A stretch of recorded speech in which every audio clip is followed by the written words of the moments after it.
Guys, don't jump.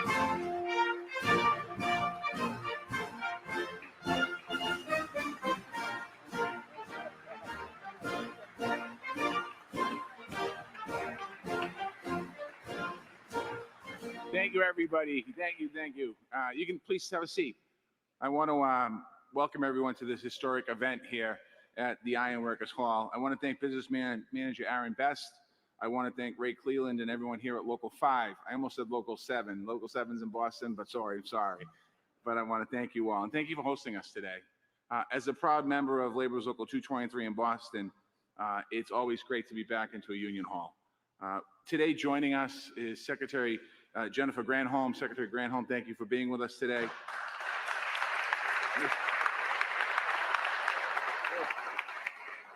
Deputy Defense Secretary Kathleen Hicks, thank you for being with us today. We have a couple members of Congress and also local elected officials. I want to thank you for being with us today. And of course, the President of the United States of America, President Biden and Vice President Harris, thank you for being with us today.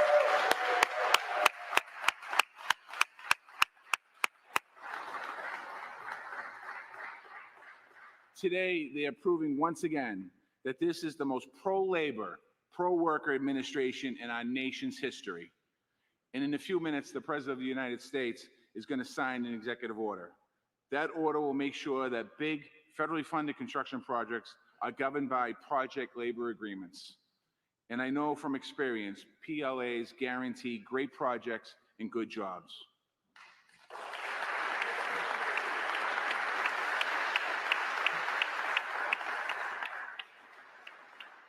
When I led the building trades in Boston, I had the honor of negotiating project labor agreements for 35,000 workers. And when I was mayor of Boston, I saw those project labor agreements bring opportunity, equity, and resiliency to our city. PLAs are powerful tools. They protect taxpayers' investments, bringing projects in on time and on budget. They guarantee high-quality results built by the most highly skilled workers in the country, union workers.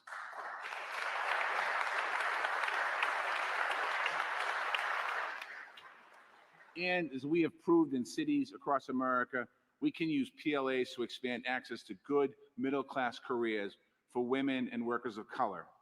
That means a more inclusive economy, and it's a top priority for me as Labor Secretary and for this entire administration.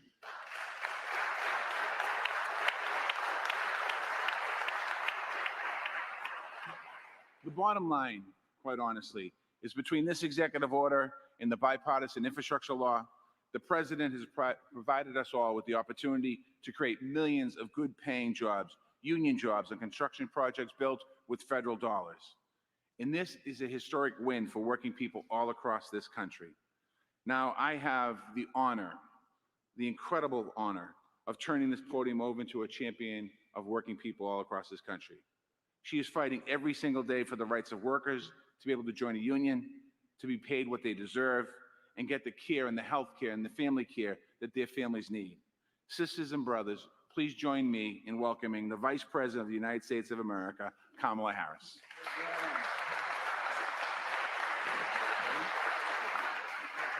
Thank you. Have a seat.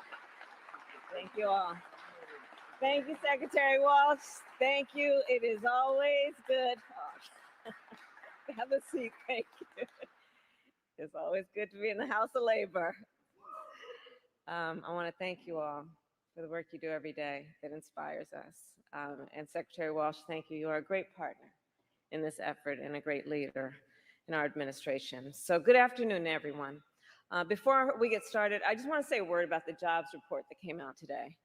I do believe, I think we all know that it really shows that Americans are getting back to work. And what we are seeing is that it is happening at a record-setting pace. As a result of the diligence and the determination of the American people and the policies of our administration, our nation's economic recovery continues to be, let there be no doubt, the strongest in the world.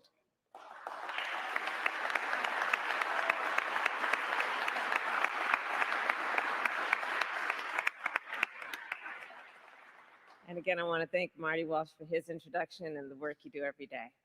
So it is good to be back also in Prince George's County. Senator Cardin, Senator Van Hollen, it's good to be back with you as always, my former colleagues, and of course, to be here at Iron Workers Local 5 with all of you.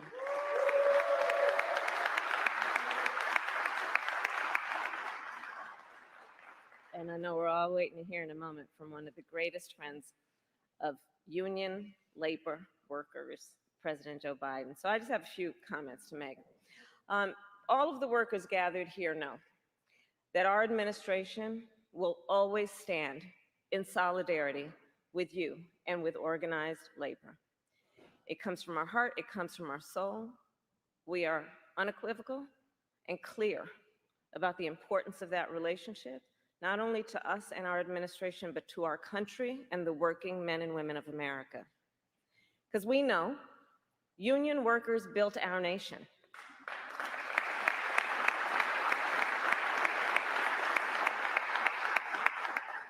You know, I think about a place like San Francisco. Union workers built the Golden Gate Bridge. In Chicago, union workers built the Willis Tower. In St. Louis, union workers built the Gateway Arch. And in New York City, on hallowed ground, in the years after 9/11, workers from dozens of different unions built One World Trade Center.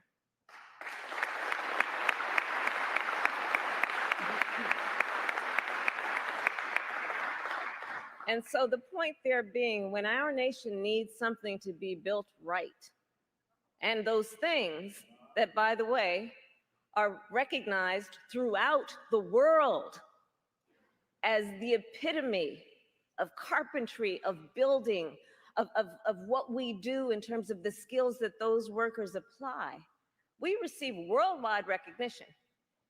So when the United States needs something to be built right, we turn to union workers. And the reason for that is also clear. Union workers are committed workers, productive workers, efficient workers, skilled workers. They are well trained and well prepared to get the big jobs done and to do them right, not to mention on time and on budget.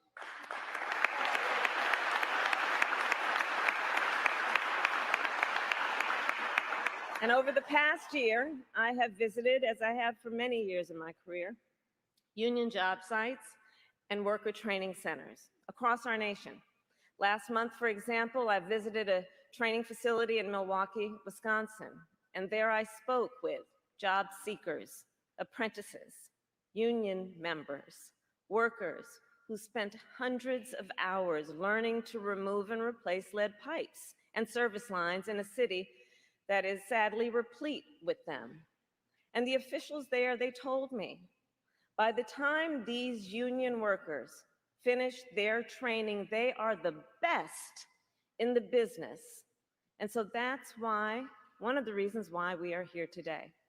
The president and I made a promise that our administration will do everything we can to build a better future for all, that we will build stronger communities, a more skilled and productive workforce, and a more prosperous nation. As he will soon outline, we take another important step forward today to fulfill that promise. And so now it is my honor to welcome Crenita Jordan, an apprentice here at Iron Workers Local 5, and a living example, a role model of what is possible when we invest in our workers. Thank you all.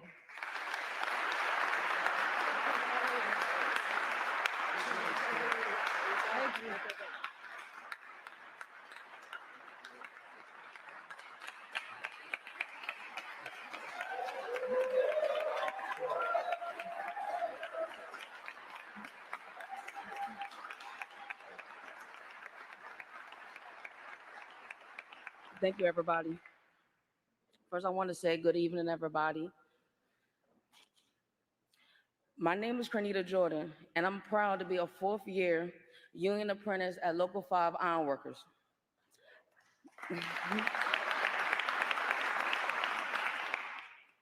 I'm a first generation ironworker in my family. My mother is a nurse at the University of Maryland Capital Regional Medical Center here in Largo, Maryland. And my father is a union boiler maker.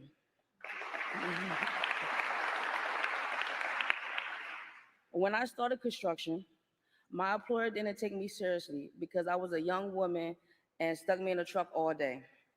Luckily, an iron worker saw me looking miserable and recommended I apply to this apprenticeship. I did. And before I knew it, I was at the National Iron Worker Pre-Apprenticeship Program for Women in California. Our labor and management partnership paid the travel, accommodations, food costs for all women across the country to help jumpstart our career in the trades. After 3 years of intensive training, I came home and started my apprenticeship in Local 5.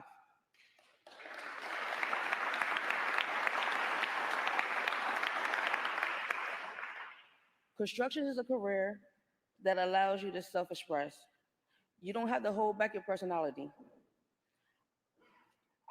And I love the honest, respectful relationship I have with my crew. I also love the feeling of the achievements. I can walk to the new terminal at Ronald Reagan National Airport and say, I built it.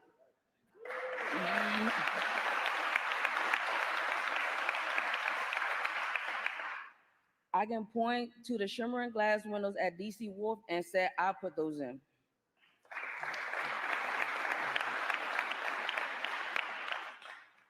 Private sector developers and contractors use project labor agreements because they want their projects built right by skilled workers and apprentices just like me. That's the goal of the executive order that the president will sign here today, to make sure the federal construction projects are completed safely, on time, and under budget. I know companies like Google, Microsoft, Toyota, and others use PLAs for their construction projects, and now the federal government would do the same. Project labor agreement also give Project labor agreement also have a great record for diversity, helping bring in people like me who've been historically pushed out from the construction industry. This order will help our countries build back better with opportunities for all Americans of every race and gender.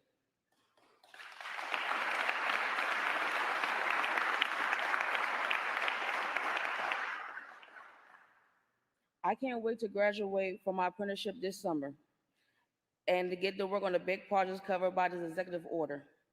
But first, it's my honor to introduce the man who's going to sign it. He's a lifelong friend of workers like me who believe our best days are still ahead of us. He signed a bipartisan infrastructure law to help to make this happen. He wants to see women and minorities working on the front lines of these projects and and not stuck in the action of not stuck not stuck watching the actions from inside the truck. With that, it's my privilege to introduce you President Joe Biden.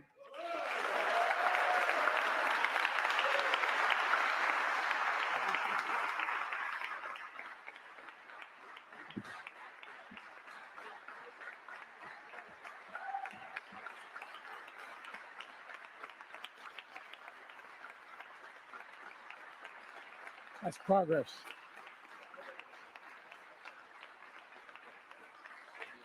You know, folks, thank you. Thank you.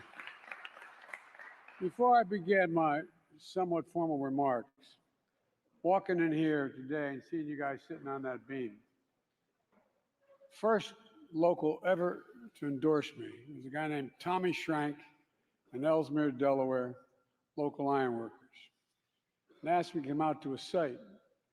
He took me up on an elevator outside. And there's four of them crazy sons of guns like y'all sitting having their lunch on a beam, I guess about 12 stories above the ground. You're nuts. Thank God you are. I tell you what, You gotta not only have some brains, but you gotta be coordinated to be an iron worker, man. And I was told that they said, you know, they've done a cutout of number 46, the presidency. I'm the 46th president. And I'm thinking, well, maybe I can take it home. That's solid steel, man. And you guys did that on your time. Well, thank you very much. I'm not going to try to take it home. Well, look, folks, it really is, it's an honor to be here for real. And I want to thank your soon-to-be new full-blown, full-bore iron worker. Marty's already trying to get her to Boston, but that's another thing I got to warn you about. But folks, look, it's an honor to be here with Vice President Harris and with Labor Secretary Marty Walsh, a proud member and former president of Labor's Local Union 223 up in Boston. And our Secretary of Energy, Jennifer Granholm, got a few things we're going to build. And I want to thank the Maryland delegation, Ben Cardin, who's been a friend for a long time, and Chris Van Hollen, who's a really close friend and outstanding Congressman, Anthony Brown, and other elected officials that are here. Look, all of whom fight for working people in Maryland and every other state, because if it happens here, it happens around the world, it happens around the country. It's been an honor to be with the iron workers of Local 5, and we talk about building a future that's made in America. We're talking about you. And this time we're going to get it really correct. You know, one of the press persons said to me, and I can't remember who, about 3 months ago, that I don't know if it's factual or not, but he said, you've used the word union as president more than any other president in American history. Well, let me tell you. I'm not sure that's true, but I tell you what, I promised you you'd have a union president, and I am, because you're the best. Now, we talk about whether, you know, Wall Street built America. They're good folks in Wall Street. They're not bad folks. They're good people all over the country. I'll tell you who built America, the middle class. And the people who built the middle class are organized labor, unions did. That's not hyperbole. That's a fact. That's a straight fact. And the executive order I'm going to sign today is going to help ensure that we build a better America, we build it right, and we build it on time, and we build it cheaper than it would have been otherwise. You know, the executive order is making sure that federal construction projects get completed on time and under budget, saving taxpayers money, clearing construction zones quickly, and ensuring that everything the federal government signs to contract to build is built to last. You guys really genuinely are the best in the world. That's not hyperbole, it's a fact. To do that, we're using a tool that iron workers here know very well, called project labor agreements. I know you all know it, but folks who may be watching this may not fully understand it. Simply put, these agreements that contractors, subcontractors, and unions put in place before a construction site gets underway, before the construction begins. They ensure that major projects are handled by well-trained, well-prepared, highly skilled workers. And they ward off problems. They resolve disputes ahead of time, ensuring safer work sites, avoiding disruptions and work stoppages that can cause expensive delays down the line. And that makes a big difference for the American taxpayer. Because when big construction projects are completed efficiently and with the highest degree of professionalism, it's good for the American taxpayer. That's not hyperbole, that's a fact. We don't talk about it, though. We don't talk about how y'all save the American taxpayers money. It's good for families who live in those communities all across the country, where federal construction projects are being built as I speak. And it means that modernization of your local waterways will get done sooner, won't cost twice as much as expected. And when the next storm comes, the power will more likely stay on and homes and business will be better protected from flooding. It means new air traffic control towers at the local airports will be up and running more quickly. So flights are safer at the airports and more efficient. Means new housing will be built on our military bases. Will be of the highest quality, which these service members deserve.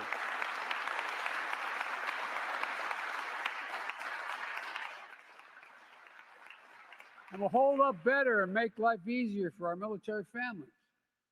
The executive order I'm going to sign will help diffuse problems before they arise. They're going to improve coordination between contractors, subcontractors, and workers on the job site. It's going to help guarantee a consistent supply of high quality, highly trained workers. You know, what people don't understand if don't know the industry is, you know, it's like you going to college, kid, 4 years. 4 years of busting your neck learning a trade. This isn't something you walk up and show up a day and you raise your hand, I need a job. You work like the devil for it. Fortunately, you get paid while you're doing it. You're able to do it. But it is an education, full-blown education you're getting in your trade. Well, you have a voice on the work site, full commitment to getting the job done. And it's going to raise the bar on quality for some of those vital projects we're going to be building. And we're going to make sure that federal construction projects are staffed with good paying union jobs.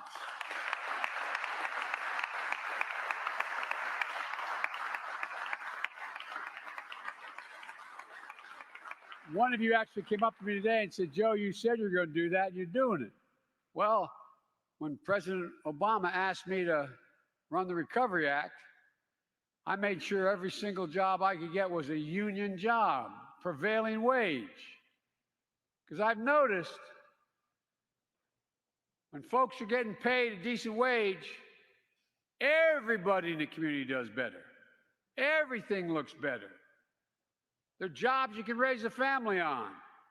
Or as my dad would say, they're jobs you can put your head in the pillow at night and just have a little breathing room, a little secured, a little breathing room. Jobs that can't be outsourced. That's good for nearly 200,000 workers on federal construction contracts right now. It's good for everybody. I don't want to get going because I have to keep you here too long, because you know all what what I've said, and you know what I've done, and you know what we're doing, and you know what I know what you're doing. Let me close with this. A week ago, I went to Pittsburgh to tour a former steel mill. It's now a cutting-edge manufacturing research and development hub. Right before I left for the trip, I got word that a bridge collapsed. You saw it on television. It looked as bad in person as it did at the time. The bridge had been rated in poor condition, like I might add over 3,000 bridges in Pennsylvania, 45,000 across the nation. It's been rated that way for the last 10 years. When I got there, folks told me something close to a miracle had occurred. Because of a snowstorm that morning, school openings were late and commutes were delayed. So when that bridge collapsed, and it was well over 100 feet off the almost, I don't know the exact, but probably from down to the creek where it went over and the ravine, probably a couple 100 feet. When it collapsed, instead of a bus with a couple people on it being packed with school buses full of children, the people on their way to work and the bridge that is one of the busiest bridges. You know, there are more bridges in Pittsburgh than any other city in the world, the Three Rivers. The bridge was empty, relatively empty. Fortunately, no one was killed. But for a snowstorm, just imagine the challenges we face and the opportunities to build a better America and extend far beyond roads and bridges now that we can know we have to do. We passed that infrastructure bill. But it's not just that.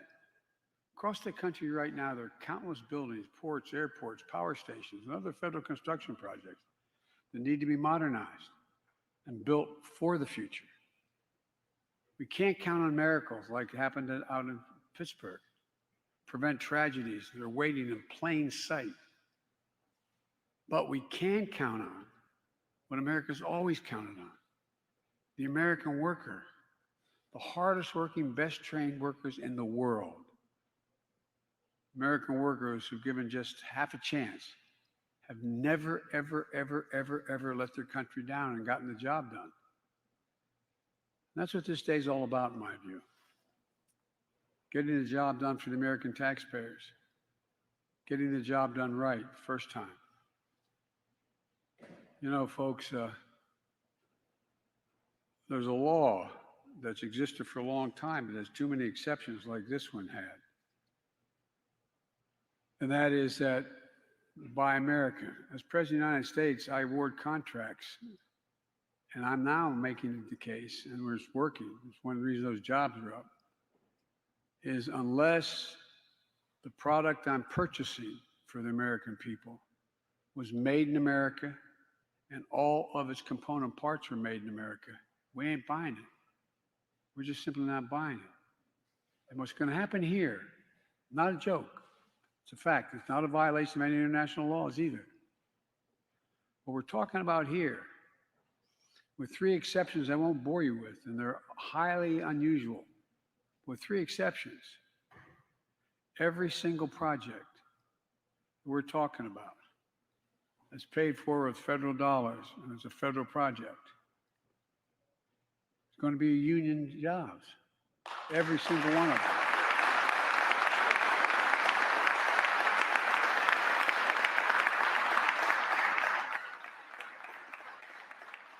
Last time we tried it, there were so many exceptions, I think only 19, 20 jobs. There are going to be thousands of people put to work. Not a joke. I mean, this is serious. And guess what? The American public's going to be safer. And it's going to be cheaper. Cheaper paying the right wage and the right trained people to begin with. Get the job done right and on time. So I'm about to walk over and sign an executive order. It's going to make that happen. And we're going to start once that order is signed. Just remember, it ain't labor, it's unions. Thank you.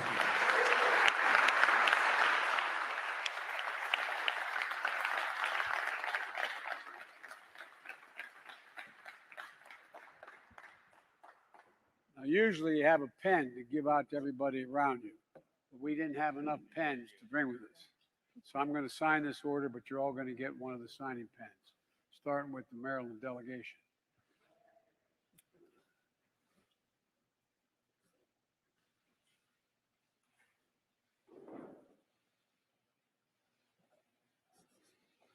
There you go.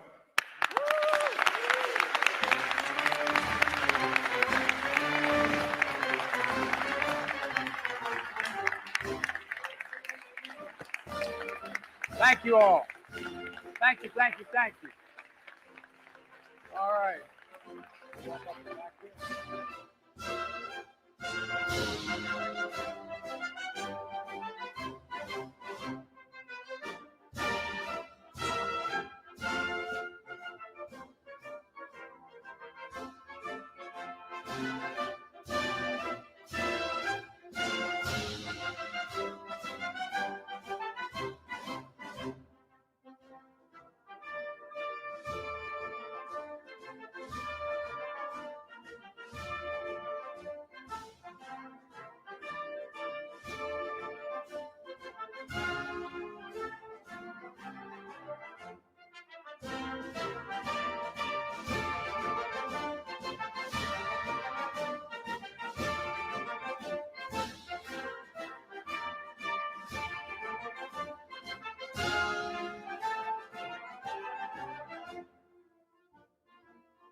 Thank you.